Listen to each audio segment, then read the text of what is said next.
दोस्तों बात करें अगर हम दमे की यानी कि अस्थमा की, तो अस्थमा आजकल छोटे बच्चों को भी काफ़ी तेज़ी से फैल रहा है।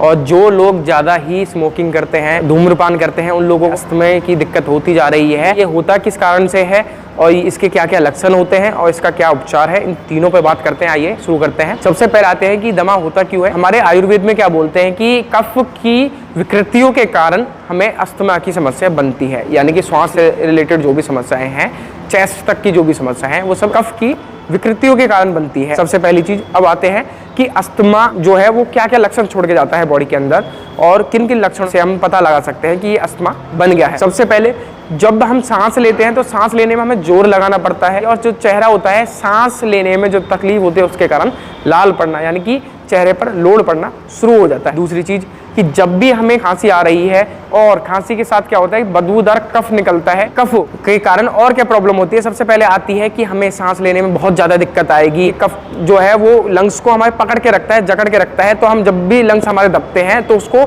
बहुत तकलीफ का सामना करना पड़ता है जब हम श्वास को बाहर की तरफ छोड़ते हैं। अब आते हैं कि ये दिक्कत कब ज़्यादा बढ़ जाती है। ये सबसे ज़्यादा दिक्कत जब ज़्यादा बढ़ती है जब भी हम यानी कि धूल भरी जगहों पे जाएं या फिर जो व्यक्ति को इसके दौरे पड़े। हाँ जी, अस्थमा के दौरे पड़ते हैं लोगों को, वो कब पड़ते हैं, जब बीमारी बहुत ज़्यादा चरम पे होती है और या फिर रात को हम सोते हैं, रात को 2 बजे के बाद ये प्रॉब्लम ज़्यादा बन जाती है, जिसमें हमें खांसी आना शुरू हो जाती है। खांसी के साथ कफ बाहर निकलना शुरू हो जाता है, सांस लेने में दिक्कत शुरू हो जाती है, चेहरा लाल पड़ जाता है। ये सारे जो लक्षण होते हैं वो कफ के होते हैं, कफ ज़्यादा टाइट होने के कारण होते हैं। ये अस्थमा कारणों से हम पता लगा सकते हैं कि हमें अस्थमा बन चुका है। अब इसको किस प्रकार से ठीक कर सकते हैं। सबसे पहले अब इसमें ब्रीथिंग एक्सरसाइज शुरू कर देंगे। कपालभाति हो, भस्त्रिका हो, जितने भी प्राणायाम है हम इनको करना शुरू कर देंगे। दूसरी चीज हम इसमें होल्डिंग करेंगे, अभ्यंतर और बाह्यांतर और स्तंभवर्ती, ये 3 प्रकार के प्राणायाम हमारा मेन है। इसमें क्या होता है, अभ्यंतर में श्वास को अंदर भर के होल्ड करना होता है, जितना ज्यादा हम श्वास को रोक सकें उतना हमारे लिए अच्छा होता है। वहीं बाह्यांतर की बात करते हैं, श्वास को बाहर निकाल के पूरा बाहर निकाल दे, श्वास को एक एक कतरा बाहर निकाल दे और फिर होल्डिंग करें।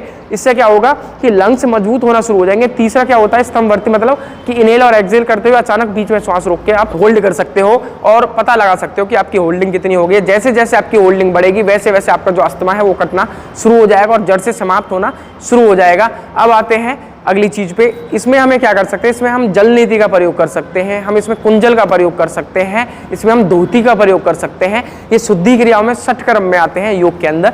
ये क्या करते हैं कि बॉडी में जो ऐसा कफ होता है, जो फालतू का कफ होता है, उसको बाहर निकालने का काम करता है। अब आते हैं अगर मेडिसिन की, तो मेडिसिन में सबसे अच्छा इसमें स्टीम बताया गया है, भाप बताया गया है। तो स्टीम भाप ले लें या फिर हम स्टीम डायरेक्ट ले सकते हैं। ये क्या करेगा कि कफ को नरम करेगा और उसको पिघलाने का काम करेगा।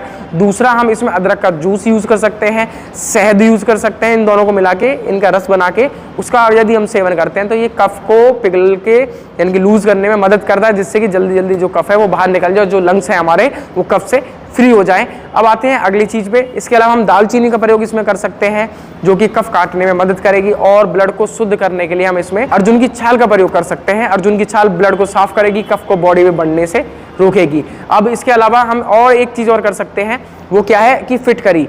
हम पानी लेंगे और उसमें चुटकी भर फिटकरी डाल देंगे 1 गिलास पानी में और उसको गर्म करके हल्का गुनगुना करके घूंट कर करके पी सकते हैं। ये क्या करेगी कि बॉडी के अंदर जो कफ ज़्यादा बढ़ गया है या फिर जो कफ जो हमारे चिपक गया है वो बाहर निकल जाएगा। तो इस प्रकार से भी हम इसको ठीक कर सकते हैं। नमस्कार।